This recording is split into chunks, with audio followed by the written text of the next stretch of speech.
Allons-y. Donc, dans ce petit vidéo, nous allons réviser les différentes techniques pour une des techniques pour créer à travers Visual Studio une base de données résidant sur un serveur de base de données SQL Server Express. Donc, voici la procédure à suivre. Vous allez sur votre explorateur de solutions, vous rajoutez un nouvel élément dans votre projet, ajouter, nouvel élément. Il ne faut pas oublier de sélectionner l'onglet Data et normalement, lors de l'installation de Visual Studio, si vous aviez bien coché le développement desktop, le développement ASP.NET et vous devriez avoir accès aux différentes fonctionnalités qui sont ici.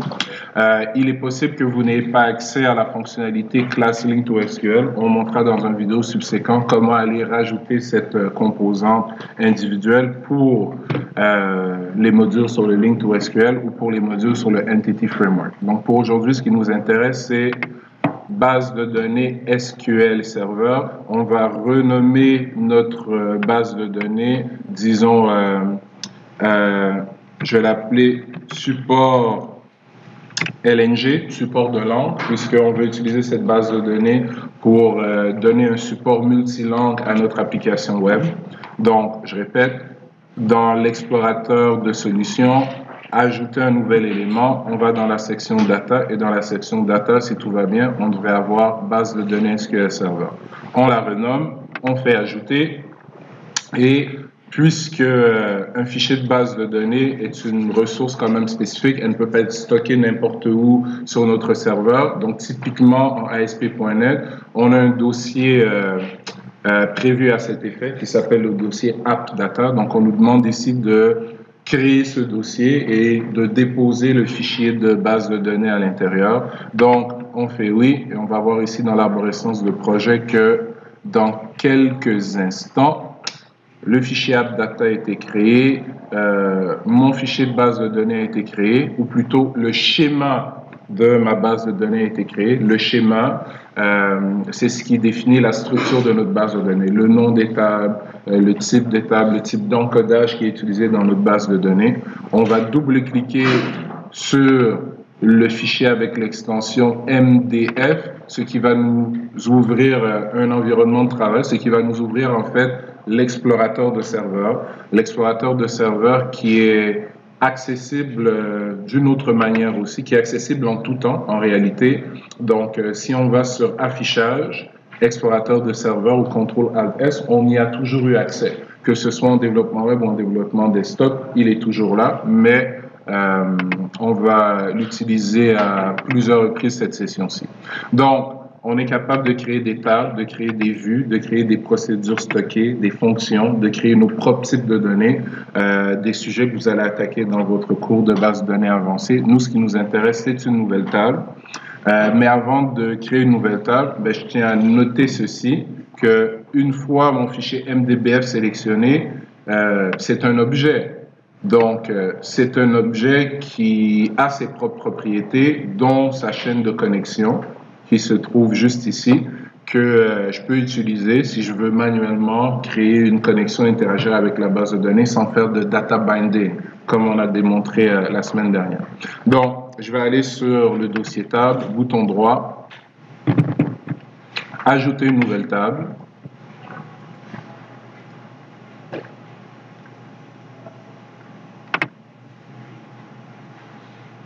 Donc, cette table peut être ajoutée soit en ligne de code, soit graphiquement. Donc, je vais renommer ici ma clé primaire. Je vais l'appeler ID LNG pour ID Lang. Ça va être un integer. On n'autorise pas les valeurs nulles, évidemment, parce que c'est une clé primaire. Et si on veut qu'elle soit auto-number ou auto-increment, ce qu'il faut faire, c'est le fameux champ étant sélectionné, dans le panneau des propriétés, on a une propriété spécification du compteur. Et identité est à false, on va le mettre à true. Et ça va nous permettre de spécifier la valeur de départ de cette clé primaire, mais aussi le pas d'incrément. Donc ici, notre clé primaire va commencer à 1 et va incrémenter de 1 chaque fois qu'on va vouloir ajouter un nouvel enregistrement. Dans nos tables de langue, on avait aussi le nom de la langue et on avait aussi le symbole de la langue. Ça va? Ici, le symbole pour nous va être du texte. Le nom de la langue aussi va être du texte. Mais en réalité, si dans notre application, on voulait que le symbole soit, par exemple, je sais pas moi, le drapeau d'un pays en particulier. Quoique dans certains pays, le drapeau, ça ne veut pas dire grand-chose puisqu'il y a plusieurs langues ou même 2, 3 langues officielles. Mais disons, le drapeau français, ben, c'est clair que c'est le français. Le drapeau anglais, c'est clair que c'est l'anglais. Donc, on pourrait spécifier un URL, on pourrait spécifier une string en fait, mais la faire apparaître sous forme de URL. Donc, on peut faire différentes configurations comme ça. C'est d'ailleurs traité dans le document sur l'accès aux données. Dans la section du Data Grid View, on vous montre comment il y a un exemple où on a une photo et dans la description de la photo, on a un URL qui apparaît. Quand on clique dessus, ça nous amène, ça peut nous amener vers la fameuse image de la photo qui est quelque part sur le web. Donc, on peut vraiment personnaliser ce qu'on fait ici avec Visual Studio. Mais restons simples pour l'instant. Donc, je vais mettre le nom qui pour nous est le nom de la langue en question. On va rester comme ça. Les nuls ne sont pas autorisés et on va aller chercher ensuite le symbole comme on l'a spécifié au tableau tout à l'heure. Donc, symbole, je vais le laisser à... Non, 10 c'est beaucoup. Donc, sur les sites web en général, quand vous regardez les symboles ou les abréviations des langues, bon, c'est maximum 3 caractères. Ça va? Donc, on va limiter ça à gentiment 3. Et on a l'essentiel de ce qu'on voulait dans notre fameuse table ici, qui peut être remodifié par la suite. On aurait pu coder tout ça manuellement aussi. Présentement, cette table, si je la génère, elle va s'appeler tout simplement table, ce qui n'est pas un nom très très significatif. Donc, renommons-la langue, tout simplement. C'est la table langue. Donc, c'est la table langue. Et si je veux qu'elle prenne effet, qu'elle soit vraiment créée, cette table, dans ma base de données à partir du schéma que je suis en train de définir, tout ce qui me reste à faire présentement, ben, c'est d'appuyer sur le petit bouton « Mettre à jour » qui se trouve dans le coin supérieur gauche de mon interface actuelle de travail. Donc, on va sélectionner sur « Mettre à jour » et Visual Studio est présentement en train de prendre ce que je lui ai donné comme schéma et d'essayer de créer le script SQL correspondant et de l'exécuter sur mon serveur de base de données local. Donc, mettre à jour la base de données. Mettre à jour la base de données. Si tout va bien dans le meilleur des mondes, on devrait avoir, et voilà, un petit crochet vert, ce qui signifie que notre base de données est présentement créée. Notre table, excusez-moi, dans notre base de données est présentement créée. Donc, si on veut aller vérifier, il suffit en réalité de sélectionner le fichier de base de données et de faire un petit actualiser, un petit refresh. On voit que la table apparaît. On voit que la table contient les différents champs qu'on a voulu lui donner. Et cette fameuse table, si on voulait voir son contenu, parce qu'elle ne contient présentement rien, mais si on voulait voir son contenu, bouton droit sur le nom de la table et afficher les données de la table, excusez-moi. Donc, afficher les données de la table. Notre table est nulle. Rajoutons-y un nom français, FR, suivi de anglais, EN. Disons que ce sont les deux langues par défaut que nous voulons supporter présentement. Si je veux être sûr que ces modifications ont bien pris effet, on va tout simplement rafraîchir encore une fois. Je vais fermer cette vue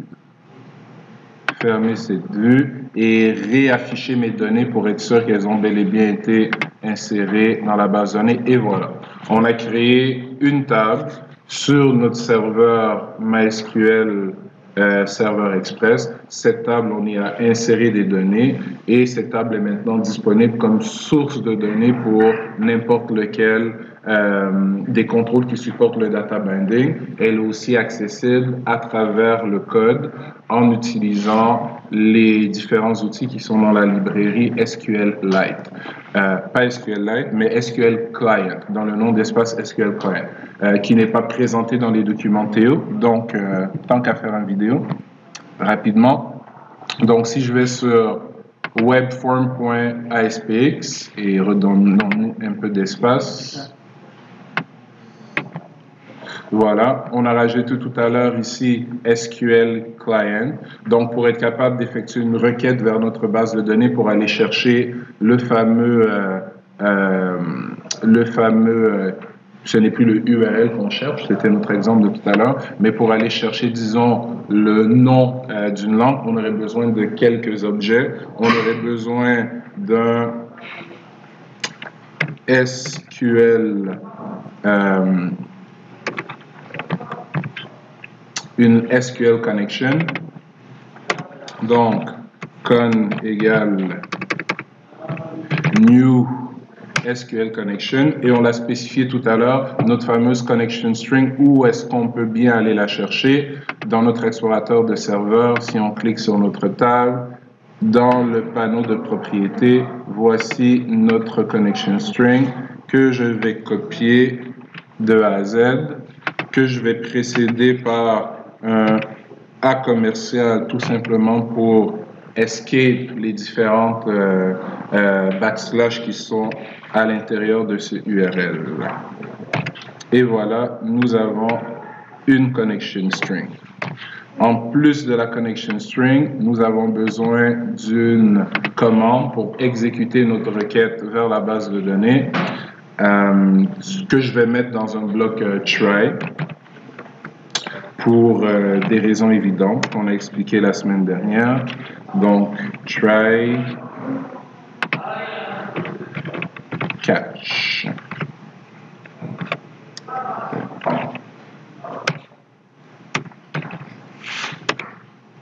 Et on va prendre la peine de rajouter aussi un bloc finally.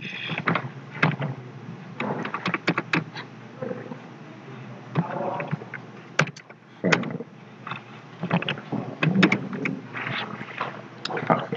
Donc, une autre méthode que le try catch finally. Oui, mon cher. Oui, juste ici. Using system.data.sql client. Ça va? Donc, ce using est absolument primordial. Sans lui, on n'a pas accès aux différents outils. Si on voulait communiquer avec Access, comme on l'a fait en deuxième session, ce serait system.data.oledb. Parfait. Donc, parce que c'est ma préférence personnelle, tendance à utiliser les blocs try-catch. Try-catch finally, le finally, s'il est très important, c'est lui qui va venir fermer notre connexion. Par contre, si on a peur de fermer la connexion, ce qui m'arrive très très souvent, une autre syntaxe très intéressante en C# que je ne crois pas que je vous ai déjà montré est d'utiliser ceci, est d'utiliser un bloc using, et à l'intérieur du bloc using, venir déclarer l'objet qu'on veut utiliser dans cette section. Et quand on frappe l'accolade de fermeture, cet objet-là n'est plus en scope. Cet objet disparaît automatiquement. Donc, que vous ayez oublié ou non de fermer la connexion, ça n'a pas d'importance, l'objet est détruit. Ça va? Donc, c'est une manière de travailler que beaucoup de développeurs aiment bien. Moi, j'aime bien le try catch finally parce qu'avec la partie catch, on a une idée de ce qui s'est passé si jamais il y a un problème. Quoiqu'à l'intérieur d'un using, on peut aussi mettre le try catch. Et là, on ignore le finally parce que de toute façon, tous les objets qui existent dans le using sont détruits par la fin. à la fin. Donc, c'est juste pour montrer deux manières différentes d'attaquer le problème. Donc, une fois que j'ai ma connexion, certains développeurs ont tendance à l'ouvrir tout de suite avant de configurer la connexion. Moi, j'ai tendance à préparer le travail et juste quand je suis prêt à exécuter ma requête, à ouvrir la connexion. Je vais changer, disons, mes habitudes aujourd'hui parce qu'encore une fois, une des choses standards que la majorité des développeurs font, c'est oublier d'ouvrir la connexion et évidemment, ça explose. Donc, j'ouvre ma connexion, je vais maintenant créer une commande pour exécuter ma requête. Donc, ça va nous prendre un SQL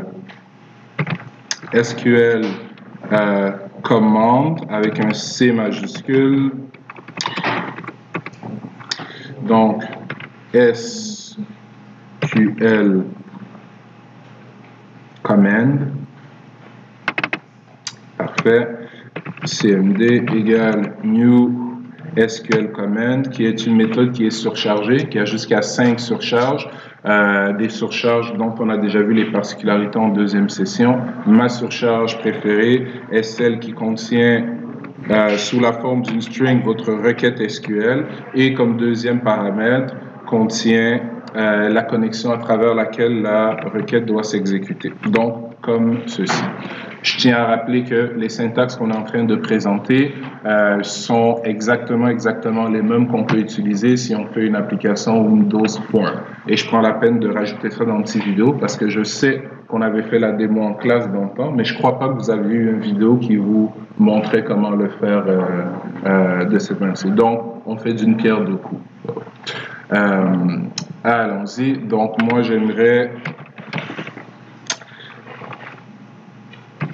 select all, on va tout récupérer de la table langue. Et c'est important de respecter le case. Ça va? Donc, on sélectionne tout de... Ouais. On sélectionne tout de la table langue. Ma requête y est.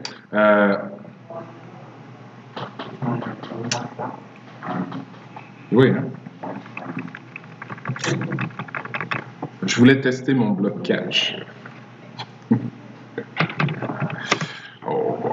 Donc, en fait, si je peux me permettre, je vais le laisser là, je vais mettre ceci en commentaire 2 secondes et je vais faire ceci. Juste pour vous rappeler des petites variantes dont on avait parlé, mais qu'on n'exploite pas nécessairement, toujours. Donc, je peux aussi créer une commande comme ceci, une commande aussi vite que possible. Et cette commande,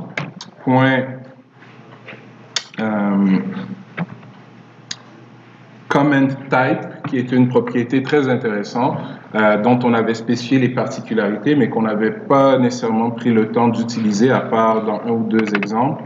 Le type de commande par défaut d'un objet de type SQL command, c'est comment type text. Donc, qui veut dire qu'on s'attend à recevoir une string qui représente une requête SQL. Sauf que, égal,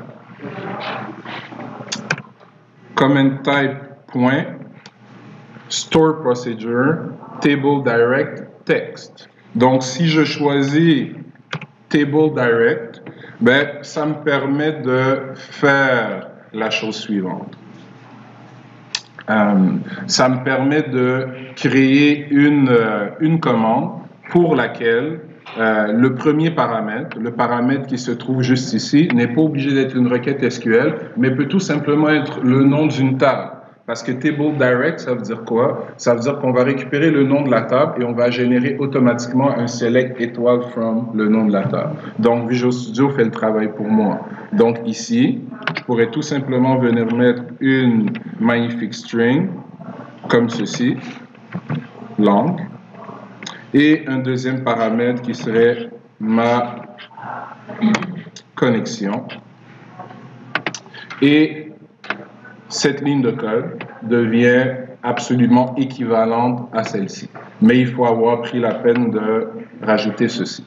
Donc, si vous êtes distrait comme moi les mercredis matins et que vous oubliez vos from, mais que vous savez que vous voulez récupérer absolument tous les champs de chaque enregistrement dans une table, ben on fait une requête de type table direct. Donc, je veux directement toute la table. Et ça fait le même résultat que faire un select étoile from. Donc, c'est juste une petite particularité que je voulais vous rajouter. Dans votre cours de base de données, vous avez aussi vu, vous allez voir, vous êtes en train de voir les procédures stockées ou non. C'est déjà vu, c'est pas encore vu comme concept? Pas encore. Donc, une procédure stockée, c'est quoi? C'est en fait une espèce de fonction, mais qui ne s'exécute pas au niveau du C#, qui s'exécute dans le serveur de base de données directement. Donc, ça s'exécute beaucoup plus rapidement.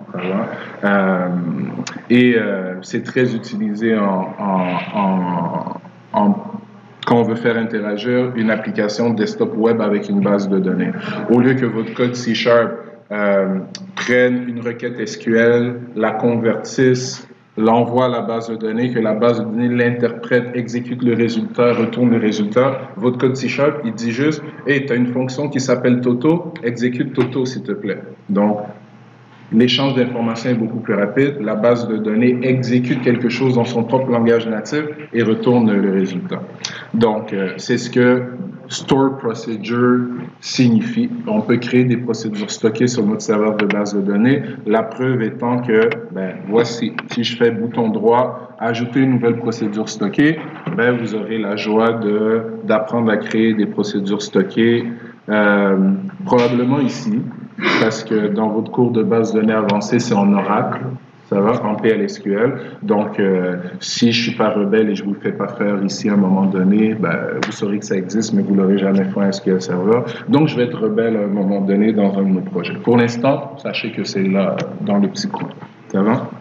Et avec toutes les autres technologies d'accès aux bases de données qu'on va voir, le Link to SQL, le Entity Framework, on peut aussi appeler des procédures stockées. Donc, ça reste accessible tout le temps. Donc, je vais rester ici avec mon Table Direct, qui fait qu'on a maintenant un exemple légèrement différent de ce qu'on a codé ensemble et de ce que vous avez déjà sur Omnivox de la semaine dernière. Si maintenant je veux récupérer, si je veux exécuter cette requête, je sais que c'est un select qui va être exécuté ici, même si on n'a pas écrit select, c'est table direct, donc ça va générer un select pour moi. J'ai besoin d'un objet de type reader. Donc, je vais avoir ici un SQL. Je vais avoir ici un SQL, excusez-moi, data reader égale, et un reader est initialisé en faisant quoi? En exécutant la commande qu'on a configurée. Donc, cmd. C'est un select, donc execute reader. Execute reader pour les select, execute non-query pour les insert, les delete et les update. On a aussi execute scalar. J'ai parlé tout à l'heure d'un algorithme où on aurait peut-être voulu récupérer aléatoirement le URL de 3 images différentes chaque fois que quelqu'un se loadait sur notre site. Donc, j'aurais voulu successivement, j'aurais voulu d'abord récupérer le nombre d'éléments dans ma table d'images. Donc, ça aurait été une requête de type count, ça va, qui m'aurait retourné une valeur. Ça, c'est une requête de type scalar. Ça me retourne un élément.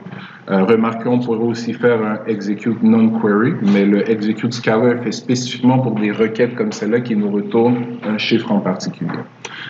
Donc, allons-y avec le execute reader. Et tout ce qu'il nous faudrait maintenant, c'est une magnifique boucle while pour récupérer un par un les différents éléments qui seraient cachés à l'intérieur de notre reader. Ce qu'on va faire en trichant de la manière suivante. while reader.read.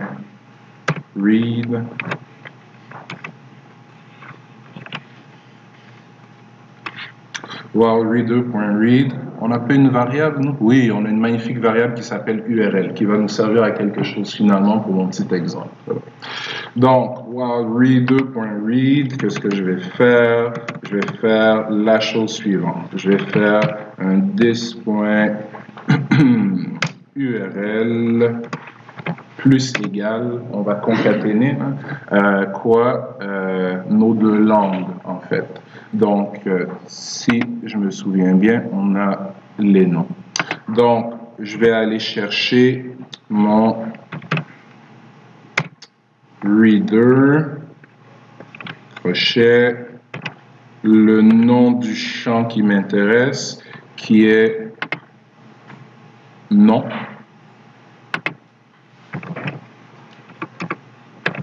Nom, comme ceci.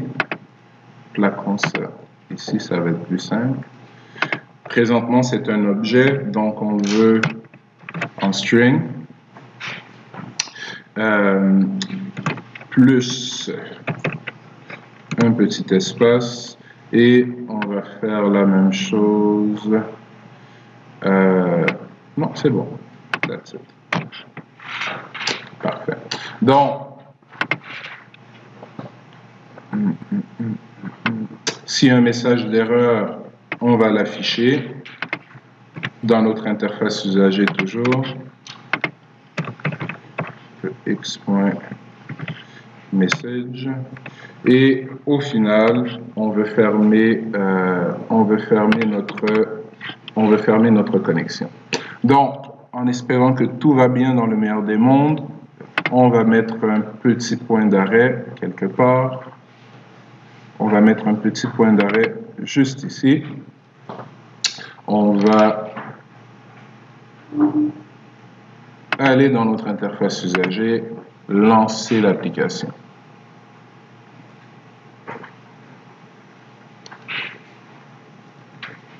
Il ne devrait y avoir aucune explosion.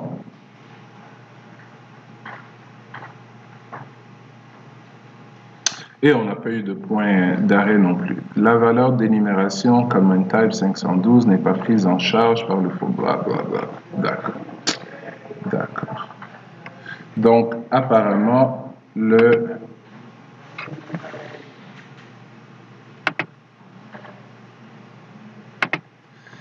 ça m'apprendra à improviser.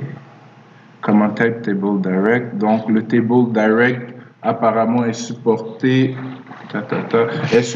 par le nom d'espace OLEDB, mais n'est pas supporté par le SQL Client. Donc, je vais être obligé, malheureusement, à ma grande tristesse, de faire ceci.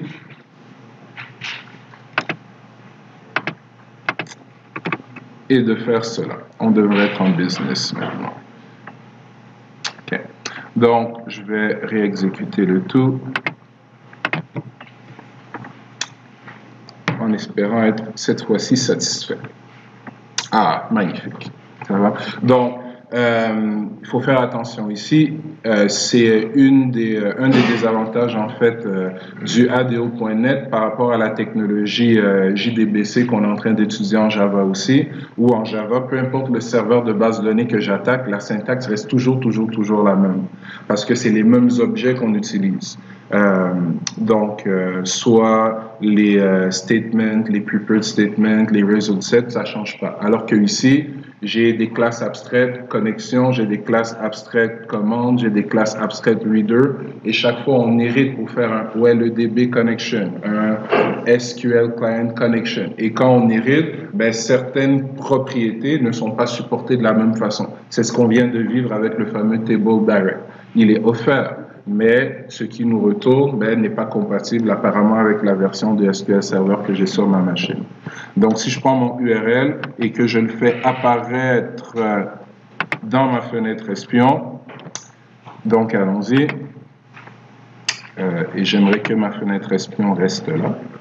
Donc, on voit qu'on contient présentement en français après la première itération et qu'ensuite, évidemment, oui, récupérons.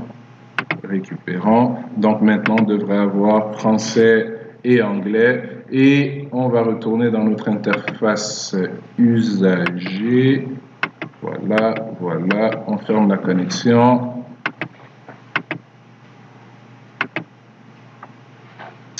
Et voilà, français en ligne. Donc, on vient de prouver par A plus B qu'on est bel et bien capable d'aller chercher dans une table, quelque part, dans une base de données, de l'information. Et à travers une balise de script ASP,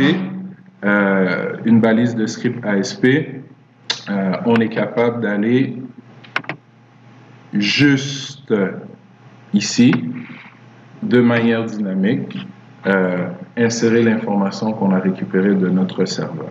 Donc, cette petite démonstration vous montre, encore une fois, de quelle manière il est possible, à partir d'une balise de script ASP, d'afficher de l'information qui provient d'une variable C#, qui pour nous ici est l'URL, et cette variable C# peut être initialisée à partir d'informations qui viennent de la base de données. Oui? Est-ce que vous avez pour apparaître le commercial data source ou le chemin? Ah, parfait. Donc, la question ici était où est-ce qu'on est allé chercher la connection string. Donc, pour aller chercher la connection string, je répète, dans l'explorateur de serveur, on peut afficher juste ici. Donc, si on le sélectionne, si on sélectionne notre fichier de base de données, excusez-moi, je refresh. Si on sélectionne notre fichier de base de données et qu'on fait apparaître le panneau de propriété pour lui, ici, chaîne de connexion, elle est juste ici. Ça va? Donc, ça conclut cette petite démo.